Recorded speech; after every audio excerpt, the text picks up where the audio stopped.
ಅಧಿಕಾರಿಗಳ ನಿರ್ಲಕ್ಷ್ಯದಿಂದ ಸರ್ಕಾರಕ್ಕೆ ಪಂಗನಾಮವನ್ನ ಹಾಕಲಾಗಿದೆ. ಸರ್ಕಾರದ ಜಮೀನನ್ನೇ ಮಾರಾಟವನ್ನ ಮಾಡಿದ್ದಾರೆ ಖತರ್ನಾಕ್ಗಳು.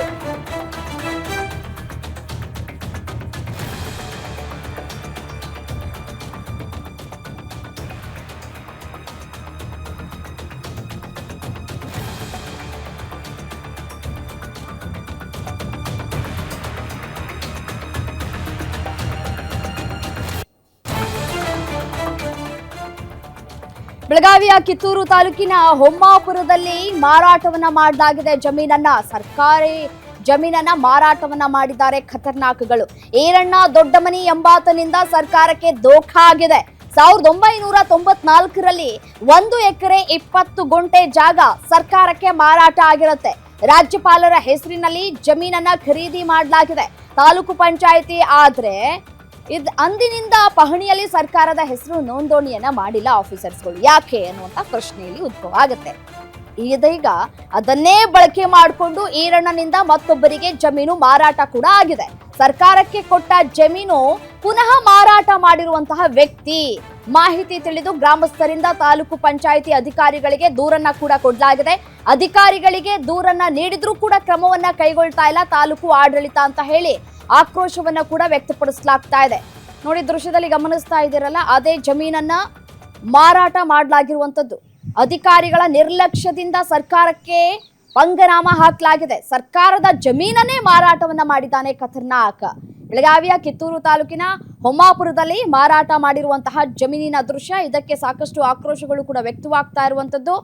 ಇದೀಗ ಪತ್ರವನ್ನ ಕೂಡ ಬರೆದು ಮನವಿಯನ್ನ ಕೂಡ ಮಾಡಿಕೊಳ್ಳಲಾಗಿದೆ. ಸರ್ಕಾರಿ ಜಮೀನನ್ನ ಬೇರೊಬ್ಬರಿಗೆ ಮಾರಾಟವನ್ನ ಮಾಡಲಾಗ್ತಾ ಇದೆ, ಏನ್ ಮಾಡ್ತಾ ಇದ್ದೀರಿ ನೀವು ಅಧಿಕಾರಿಗಳು ಅಂತ ಹೇಳಿ ಪ್ರಶ್ನೆಯನ್ನ ಮಾಡ್ತಾ ಇದ್ದಾರೆ ಗ್ರಾಮಸ್ಥರು. ಈರಣ್ಣ ದೊಡ್ಡಮನಿ ಎಂಬಾತನಿಂದ ಸರ್ಕಾರಕ್ಕೆ ದೋಖಾ ಆಗಿರುವಂತದ್ದು. 1994ರಲ್ಲಿ 1 ಎಕರೆ 20 ಗುಂಟೆ ಜಾಗವನ್ನ ಸರ್ಕಾರಕ್ಕೆ ಮಾರಾಟವನ್ನ ಮಾಡಲಾಗಿರುತ್ತೆ.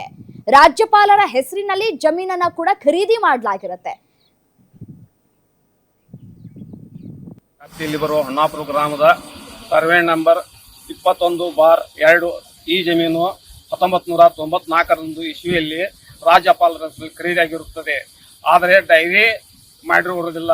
ಈಗ 2023ರಲ್ಲಿ ಅದನ್ನು ಬೇರೆದವರಿಗೆ ಕೊಟ್ಟಂತ ಮಾಲೀಕ ಬೇರೆದವರಿಗೆ ಖರೀದಿ ಕೊಟ್ಟಿರ್ತಾನೆ. ಆದ ಕಾರಣ ನಾವು ನಿಮ್ಮಲ್ಲಿ ವಿನಂತಿ ಮಾಡಿಕೊಳ್ಳುತ್ತೇವೆ, ಆ ಜಮೀನು ಸರ್ಕಾರಕ್ಕೆ ವಶಪಡಿಸಿಕೊಂಡು ಉಳಿದ 32 ಜನ ದುಡ್ಡು ಕೊಟ್ಟವರಿಗೆ ಹಕ್ಕುಪತ್ರಕ್ಕೆ ವಿತರಣೆ ಆಗುವಂತ ಕ್ರಮ ಕೈಗೊಳ್ಳಬೇಕು ಅಂತ ನಾವು ನಿಮ್ಮಲ್ಲಿ ವಿನಂತಿ ಮಾಡಿಕೊಳ್ತೀವಿ. ಗವರ್ಮೆಂಟ್ ದ ಖರೀದಿಗೆ ರೇಟ್ ಕಡಿಮೆ ಆಕತ್ ಅಂತ ಹೇಳಿ ನಮ್ಮಿಂದ ಒಬ್ಬೊಬ್ಬ ಮನುಷ್ಯನಿಂದ 500 ರೂಪಾಯಿ ಅಂತ ಇಸಿದುಕೊಂಡಿರ್ತಾರೆ.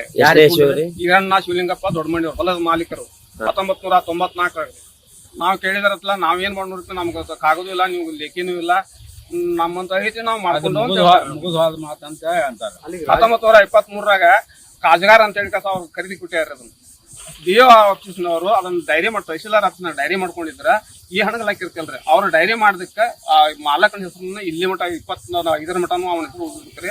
23ರಾಗ ಇದೇ ವಿಚಾರಕ್ಕೆ ಸಂಬಂಧಪಟ್ಟಂತೆ ನಮ್ಮ ಜೊತೆ ಮಾತನಾಡ್ಲಿಕ್ಕೆ ಊರಿನ ಗ್ರಾಮಸ್ಥರು ಅಶೋಕ್ ದೊಡ್ಡಮನಿ ಫೋನೋ ಸಂಪರ್ಕದಲ್ಲಿದ್ದಾರೆ. ಸರ್ ನಮಸ್ತೆ. ನಮಸ್ತೆ ಮೇಡಮ್. ನಮಸ್ತೆ ಸರ್, ಸರ್ಕಾರಿ ಜಮೀನನ್ನ ಇದೀಗ 1994ರಲ್ಲೇ ರಾಜ್ಯಪಾಲರ ಹೆಸರಿಗೆ ಜಮೀನು ವರ್ಗಾವಣೆ ಕೂಡ ಆಗಿದೆ. ಬಟ್ ಆದ್ರೆ ಈಗ ಮತ್ತೊಮ್ಮೆ ಮಾರಾಟ ಕೂಡ ಮಾಡ್ಲಾಗ್ತಾ ಇರುವಂತದ್ದು ಹೇಗ್ ಸಾಧ್ಯ ಇದು ಅಂತ, ಏನ್ ಮಾಡ್ತಾ ಇದಾರೆ ಅಧಿಕಾರಿಗಳು ಅಂತ? ಮೇಡಮ್, ನಾವು ಬಹಳಷ್ಟಿಂದ ಹೇಳ್ಕೊಂತ ಬಂದಿದ್ದು ಅವ್ರಿಗೆ ಅಧಿಕಾರಿಗಳಿಗೆ. ಅವ್ರು ಯಾರು ಮನಸ್ಸಿನ ಮ್ಯಾಗ ತೋಲಿಲ್ಲ ಮೇಡಮ್. 1994ರಲ್ಲಿ ರಾಜ್ಯಪಾಲರ ಪರವಾಗಿ ಕಾಯರೇನವ್ರ ಅಭಿಯಂತರ ಅವರು ಖರೀದಿ ತೊಂದಿದ್ರಿ ಮೇಡಮ್. ಅದನ್ನ ಇವಾಗ ಅದನ್ನ ಹೇಳಿರು ಯಾರು ಅಧಿಕಾರಿಗಳು ಗಮನಕ್ಕೆ ತಗೊಳತಾನೆ ಇಲ್ಲ ಸರ್ ಮೇಡಮ್. ಈಗ ಈರಣ್ಣನವರು ಯಾರಿಗ್ ಮಾರಾಟ ಮಾಡಿದ್ದಾರೆ ಈ ಜಮೀನನ್ನ? ಮಗಳ ಗಂಡಿಗೆ ಮಾಡಿದಾರೆ ಮೇಡಮ್. ಸ್ವಂತ ಮಗಳ ಗಂಡಿಗನ ಖರೀದಿ ಕೊಟ್ಟಾರ್ರಿ. ಯಾಕೆ ಪಹಣಿಯಲ್ಲಿ ಸರ್ಕಾರದ ಹೆಸರು ನೋಂದಣಿ ಮಾಡಿರ್ಲಿಲ್ವಾ ಆಫೀಸರ್ಸ್ಗಳು? ಆಫೀಸರ್ ಮಾಡ್ಲಿಲ್ಲ ಮೇಡಮ್. ಅಂದ್ ರಿಜಿಸ್ಟರ್ ಆಯ್ತರ ಅದ ಖರೀದಿ ನೊಂದ್ ಆದಿಂದ ಅದನ್ನ ಇದನ್ ಮಾಡ್ಕೋಬೇಕಾಗಿತ್ರಿ ಅವ್ರ. ಅದ್ ಮಾಡ್ಕೋದ ಕಾರಣಕ್ಕೆ ಉಳ್ದ ಮೇಡಮ್. ನೀವು ಗಮನಕ್ಕೆ ತಂದಿದ್ದೀರಾ ತಾಲೂಕು ಪಂಚಾಯತಿ ಅಧಿಕಾರಿಗಳಿಗೆ ಗಮನಕ್ಕೆ ತಂದಿದ್ದೀರಾ? ಸಾಕಷ್ಟೆಲ್ಲ ತಂದಿದ್ದೇವೆ ಮೇಡಮ್, ಯಾರು ಗಮನಕ್ಕೆ ತಗೊಳ್ತಾನೆ ಇಲ್ಲ. ಇದು ಯಾವಾಗ ಆಗಿರುವಂತ ಘಟನೆ? ಯಾವಾಗಿಂದ ನೀವು ಕಂಪ್ಲೇಂಟ್ ಕೊಡ್ತಾ ಇದೀರಿ, ದೂರ್ ಕೊಡ್ತಾ ಇದೀರಿ? ಯಾವಾಗಿಂದ? 1 ವರ್ಷ ಆಯ್ತ್ರಿ ಮೇಡಮ್. 1 ವರ್ಷ ಆಯ್ತ್ರಿ ಅವ್ರಿಗೆ ಹೇಳಾಗತ್ರಿ. ಅವರು ಇದಕ್ಕ ತಗೊಲಿಲ್ಲ ಮೇಡಮ್. ಅವ್ರ ಹಾ ಇವಾಗ ಅದನ್ನ ಹುಡುಕ್ಯಾಡಿ ಮತ್ತೆ ಅದು ಖರೀದಿ ಆಗಿದ್ದ ರಿಜಿಸ್ಟರ್ ಎಲ್ಲ ಹುಡುಕ್ಯಾಡಿ ಎಲ್ಲ ತೆಗೆದಾಗ ಹಿಂದಿಂದ 30 ವರ್ಷದಿಂದ ರೀ ಹಾ ಅವಾಗ ಸಿಕ್ತು ಮೇಡಮ್ ಅದ ಹಾ ಅವಾಗ ಸಿಕ್ತಾ ಇವಾಗ ನಮ್ ಗಮನಕ್ಕೆ ತಗೊಂಬಂದವ್ರಿ ಅದು ಈಗ ಮುಂದಿನ ದೂರ್ ಕೊಟ್ಟಿದ್ದೀರಲ್ಲ ಏನ್ ಹೇಳಿದ್ರು ಅಧಿಕಾರಿಗಳು ಏನ್ ಹೇಳಿದ್ರು ದೂರ್ ಕೊಟ್ಟಾದ್ಮೇಲೆ? ದೂರ್ ಕೊಟ್ಟಾದ್ಮೇಲೆ ನೋಡ್ತೇವೆ ಇನ್ಮ್ಯಾಗ ಅದನ್ನ ಇದಕ್ಕೆ ತಗೋತಾವ ಅಂದಾರೆ ಕಾರ್ಯರೂಪಕ್ಕೆ ತಗೋತಾವ ಅದನ್ನ ತಗೊಂಡ್ ಸರಿ ಮಾಡ್ತಾವ ಅಂದಾರ ಮೇಡಮ್. ಆದ್ರೂ ಅವ್ರ ಮ್ಯಾಗ ವಿಶ್ವಾಸ ಇಲ್ಲ ಮೇಡಮ್. ಅದು ಏನ್ ಮಾಡ್ತಾರೋ ಗೊತ್ತಿಲ್ಲ. ನೋಡ್ಬೇಕ್ರಿ ಮೇಡಮ್ ಅದು ಏನ್ ಮಾಡ್ತಾರವ್ರಿ. ಸರಿ ಅಶೋಕ್ ದೊಡ್ಡಮನಿ ಅವರೇ, ನೋಡೋಣ. ಈಗ ಗ್ಯಾರಂಟಿ ನ್ಯೂಸ್ ಸುದ್ದಿಯನ್ನ ಬಿತ್ತರ ಮಾಡಿದೆ, ಅಧಿಕಾರಿಗಳು ಈಗಾದ್ರೂ ಎಚ್ಚೆತ್ತುಕೊಳ್ತಾರಾ ಅಂತ ಹೇಳಿ. ಧನ್ಯವಾದಗಳು ಗ್ಯಾರಂಟಿ ನ್ಯೂಸ್ ಜೊತೆ ಮಾತನಾಡಿದ್ದಕ್ಕಾಗಿ.